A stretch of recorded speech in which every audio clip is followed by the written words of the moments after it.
Clouds are moving in from the north. This looking out right now in the 41 sky view from Piedmont-Macon Medical Centers overlooking downtown Macon this evening. It has been a breezy day, and that will continue as we head into the rest of the evening. Right now sitting at 76 degrees, winds gusting up to around 20 miles per hour for right now. And you see across the rest of middle Georgia, we are starting just a very small cool down because we're going to be in the 70s for most of the rest of the evening, up ahead of that line of showers and storms that's going to bring us the potential for a few strong and severe storms mainly after midnight. Then we'll see those temperatures really dropping behind that cold front.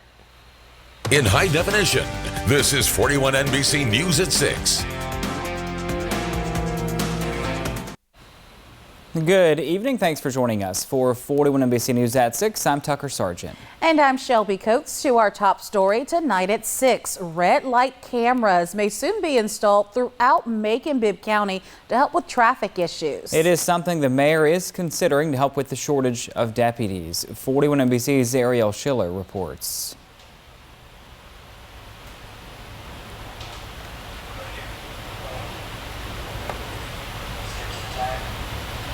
Well, hopefully we can get that story for you later. Mayor Miller does say school zone cameras are being installed soon.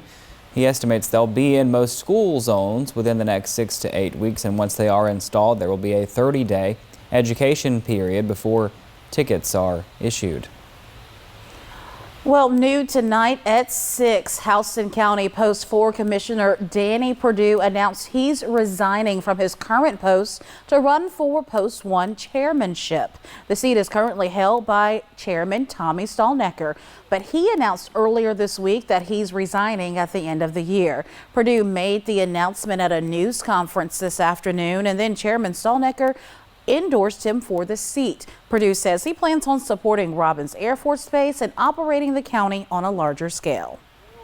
As folks in the region look at examples to follow in terms of economic development, in terms of communications, in terms of how we run a county, I hope they begin to look at Houston County, and I hope we can give them that example. The Post 4 Commission seat will be filled through a special election in May. Well, in other local news, if you live in the Pleasant Hill neighborhood in Macon, you've probably seen a sign hinting at a new community center. 41 NBC's Elizabeth Gutierrez has more on what this center is hoping to accomplish.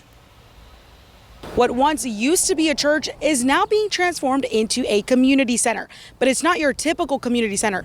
This center will offer services to people of all ages. Anytime you can bring in such a new support type service into a community, it's always a good thing, you know, and this is just a new kind of slant on an old idea, and hopefully that it catches on in the community and they take advantage of all the services being offered. According to the proposal of the applicant, changing your ordinary community center will offer many services ranging from life skill classes, art classes, beauty and barber courses. This seems to be more of a hybrid type mind and body.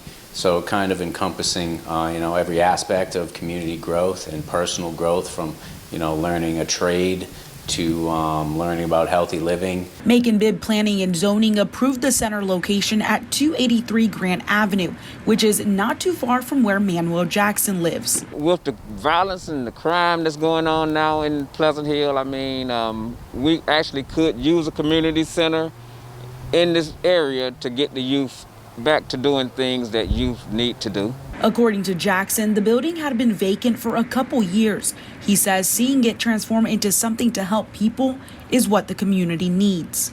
I'm gonna do anything I can to keep the area clean, or whatever they need me to do, or anybody that I can get in this community or neighborhood to help this community center, I'm all for it. Planning and Zoning says they're looking forward to see the change that will come with this new center.